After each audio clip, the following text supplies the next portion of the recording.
दादो नमो नमो निरञ्जनं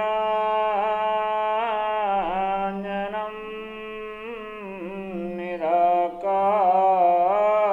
गुरुदेवता वन्दनं सर्वसाधवा प्रणामं परंगत परब्रह्मा परं सोममदेव निरञ्जनं निराकार निर्मलं तस्य दादुजीवन्दनं। जय गुरुदेव भगवान की जय। निरंजन निराकार की जय। सत्यराम। साथियों, आज गुरुदेव के शिष्य मोहन मेवाड़ा के विषय में हम चर्चा करेंगे। दादू जी के शिष्य मोहन मेवाड़ा मेवाड़ देश में रहने वाले एक देवगढ़ नगर के पवार क्षत्रिय थे, जो सूरत में इच्छाराम सेठ के यहाँ मुनीम के रूप में काम करते थे। सेठ का व्यापार जहाज के द्वारा होता था और समुद्री रास्ते से जहाज आना जाना चलता रहता था। एक दिन मोहन मेवाड़ा अपने साथियों के साथ जहाज पर माल लेकर समुद्री रास्ते से गुजरात आ रहे थे। तब अनायास से एक बहुत बड़े मत्स्य से जहाज टकरा गया और जहाज टकराने के बाद वह जहाज टूट गया। जहाज टूट जाने से सारे लोग उस जहाज के साथ ही समुद्र में डूब गए और माल भी सारा समुद्र में डूब गया। लेकिन मोहन मेवाड़ा पर परमात्मा की असीम कृपा हो गई और उन्होंने जहाज का एक टुकड़ा पकड़ लिया और उस टुकड़े के सहारे हवा के द्वारा तैरते तैरते तैरते एक पहाड़ के किनारे पे लग गए। उन्होंने पहाड़ को देखा, तब उस जहाज के टुकड़े को छोड़ा और उस पहाड़ पर चढ़ गए। घूमते घूमते, वीरान जंगल था, घूमते घूमते उन्होंने कुछ दूर जाने पर देखा कि 3 संत एक आसन की पूजा कर रहे हैं और भगवान की वंदना कर रहे हैं, प्रभु का ध्यान कर रहे हैं। मोहन मेवाड़ा को आश्चर्य हुआ कि यहाँ ये 3 संत कौन है और ये किनका आसन है जिसके द्वारा ये पूजा कर रहे हैं। तब मोहन मेवाड़ा पास में गए, उन्हें दंडवत प्रणाम किया, हाथ जोड़कर सामने बैठ गए। तब तीनों संतों ने अपनी पूजा समाप्त कर मोहन मेवाड़ा को देखा।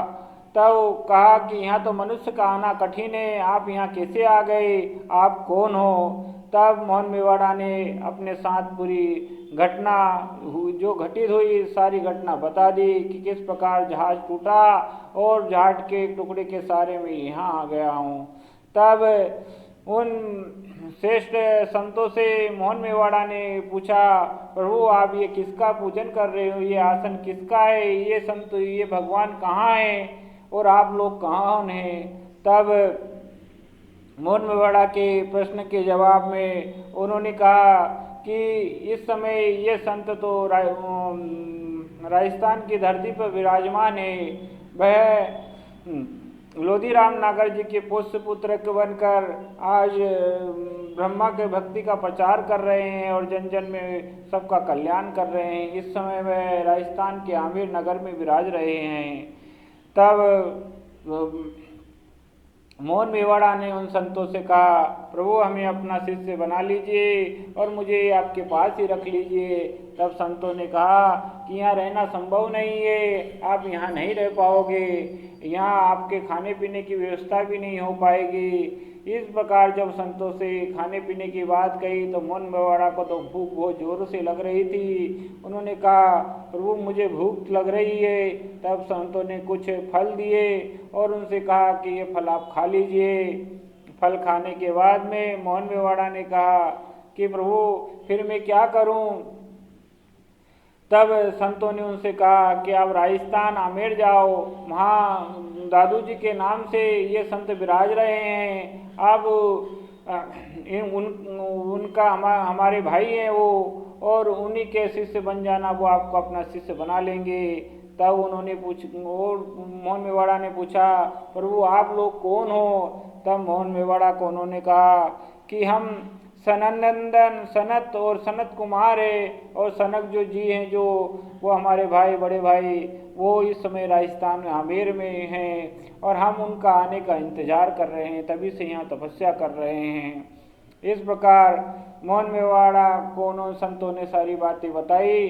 तब मोहन मेवाड़ा ने कहा कि मैं कैसे राजस्थान जा सकूँगा, आमेर कैसे जा सकूँगा। तो इसी चिंता में खोकर वो निद्रा के वश हो गए और सो गए। संतों ने अपनी योग माया से उन्हें राजस्थान आमेर पहुंचा दिया। आमेर पहुंचाने के बाद मोहन मेवाड़ा की जब प्रातः के समय निद्रा खुली, तब देखा कि जिस स्थान पे मैं सोया था ये स्थान तो वो नहीं है, ये कोई दूसरा स्थान है। तब एक भाई से उन्होंने पूछा कि भैया ये कौन सा स्थान है? तब उन्होंने कहा ये आमेर नगर है। तब उनके आश्चर्य की सीमा ना रही कि मैं तो उस पर्वत पर सोया हुआ था, उन संतों के पास सोया हुआ था, और फिर यहाँ आमेर कैसे आ गया। तब वो समझ गए कि उन संतों ने अपनी तपोबल के माध्यम से मुझे यहाँ पहुँचाया है। तब उनने हाथ जोड़ के फिर भाई से कहा कि भाई गुरुदेव दादू जी महाराज यहाँ कहाँ विराजते हैं? तब उन्होंने कहा कि यहाँ मावठा तालाब है, उसके पास ही उनका आश्रम बना हुआ है, आप जा सकते हो।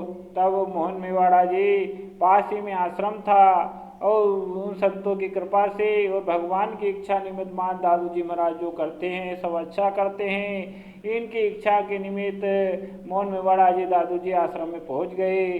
उन्होंने सभी संत भक्तों के बीच में दादू जी महाराज को बीच में बैठे हुए पाया, और उनका तेज देखकर उन्हें दंडवत प्रणाम किया और हाथ जोड़कर सामने बैठ गए और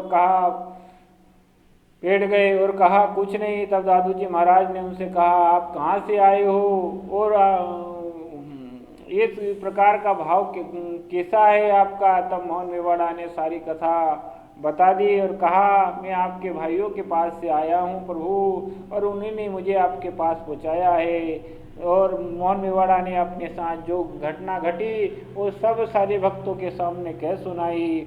ये भी और फिर इसके बाद मोहन मेवाड़ा ने गुरुदेव दादू जी महाराज से प्रार्थना की कि प्रभु आप मुझे अपना शिष्य स्वीकार कर लीजिए। तब दादू जी महाराज ने उनको एक पद के माध्यम से उन्हें समझाया, राम धन ना खूटे रे, अपरम पार